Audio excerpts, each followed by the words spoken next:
stuff catches up with you. Like Shakespeare said, the good is often turned with your bones. You know what I mean? And it's just Okay, now, well, what would you like to be remembered for?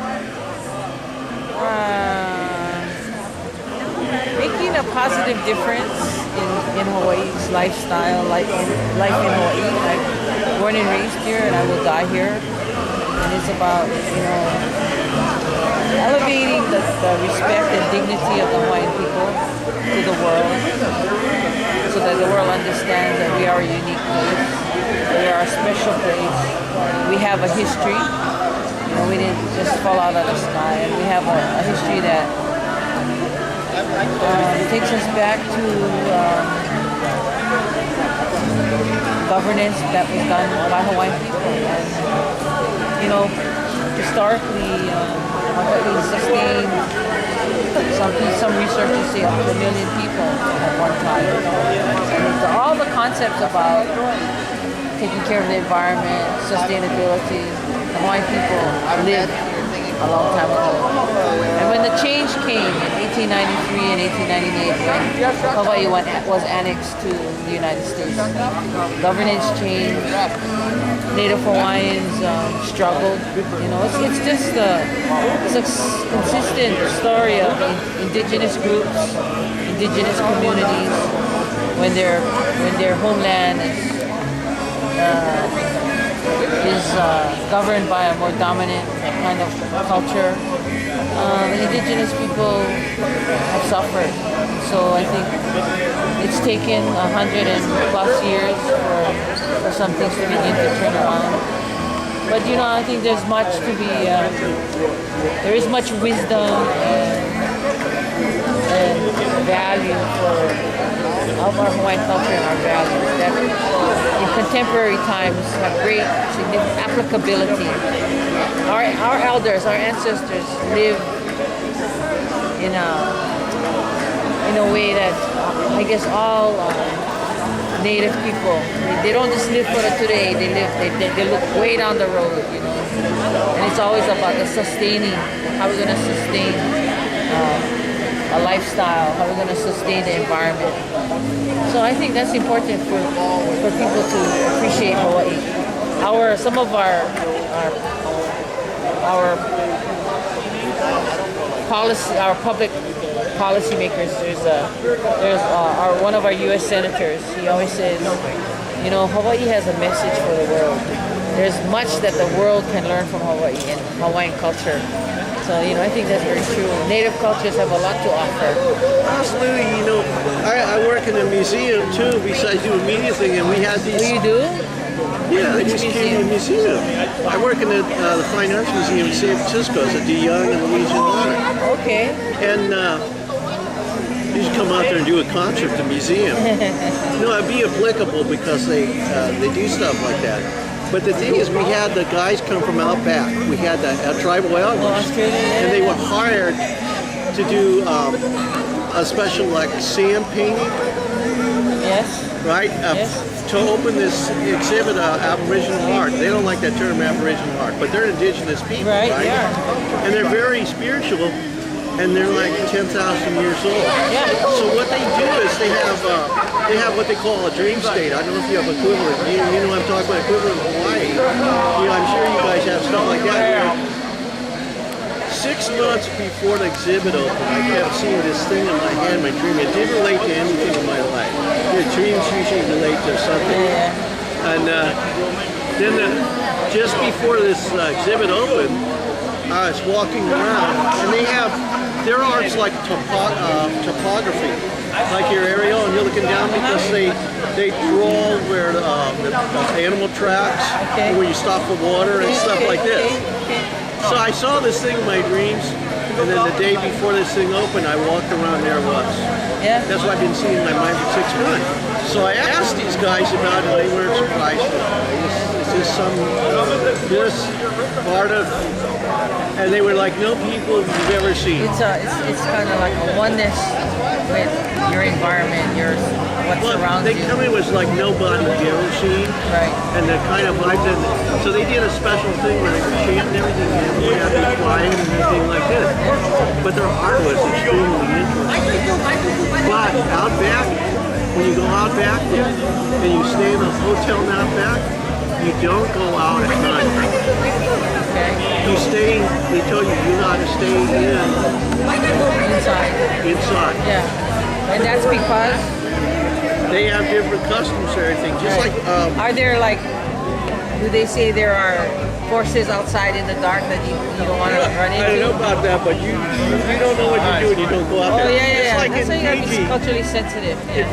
Yeah. In Fiji and stuff, there's certain rules about you going to villages and stuff. No Nakana. Today is Ohana Day. Yes. Why are you playing? Why are you playing today? Why are we playing today? It's Ohana Day, right? No, we play here every week. We're here. We've been here for 18 years. It's always every day is Ohana Day. Every day, yeah. Connect with the people, and we can touch people's heart and spirit with our music. That's our goal. Thank you. Gonna get back on. As a musician, I have an appreciation of music. I'm playing using a lot of different techniques that you see that are almost like country music, and you can apply to blues, and you can apply to folk music, and then the way they sing with the harmony and the music. So it's very interesting. So that's what's interesting to me, the way they're using the music. Excellent. Use a 12-string guitar, slack key, open tuning, all these kinds of things I hear, almost like a steel pedal guitar and kind of different instrumentation. So here they go with another set here. Stay tuned, huh? Yeah, stay tuned.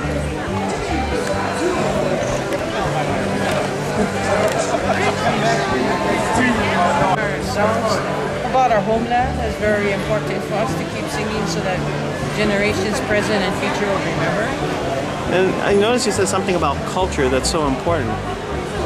What does it mean to Hawaiian? This is our homeland. Hawaii is our homeland. And so our ancestors and our elders who lived generations before us thrived here, took care of Hawaii.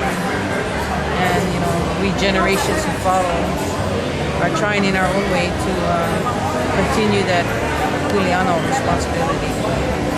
Of course, times have changed.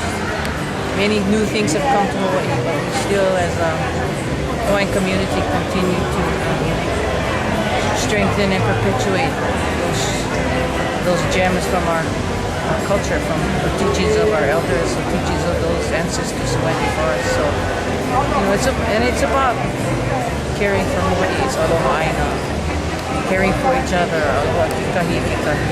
Because that is Hawaii's history, the Hawaiian people. And so Hawaii and the Native Hawaiian culture has a lot to offer the world. That's my belief. You touched on spiritual or kind of like the ancestors coming. Yes. It's very important to have them come. Why is that for the Hawaiian?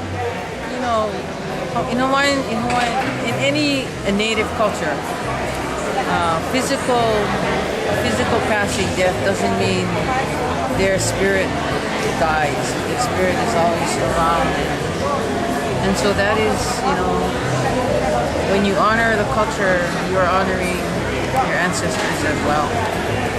It is really, passed from generation to generation. And, Hawaii is our homeland. We're born, raised, and we'll die here. That's how strong the love for our homeland is. It seems like when you're singing up there and everyone is singing, it seems like the ancestors are really there. Yeah, sometimes, if there's, we believe that when our elders or our family pass from the physical plane, they pass into the elements like wind, rain. And so sometimes when we're singing, and sometimes it's a song pertinent to some of those elders who have taught us along the way, singing their song, and there's a breeze, and it's like they're touching us.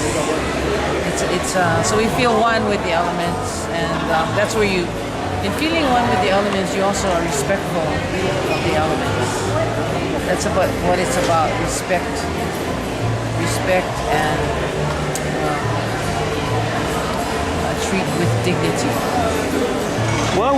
What would you consider the ideal Hawaiian man? One with heart, mind, and insight. We call it Ike. Ike to Hawaiians believe in our pathway to insight, spiritual insight of the soul is through the na'au, the gut. A lot of our insight comes from that. Some people call it intuition, but insight comes from our na'au. And sometimes it is that impression or that insight first that guides you. So persons with that kind of balance of mind, heart, and Ike or na'au, insight, discernment is very, very important. And Hawaiians also view the world in a way of balance, harmony, lokahi they call it. The term is lokahi, where you are balancing your spiritual forces with the environment and your relationships with people. And it's that balance that one strives for in their lifetime. And if you are balanced, in balance, then you are at peace. Spiritually at peace. What ideal Hawaiian woman should be? The ideal. Similarly, I think it's balancing forces, with respect, this harmony and balance of mind, body, spirit, creative forces, nature, environment, and people. Your relationship with people. It's about that.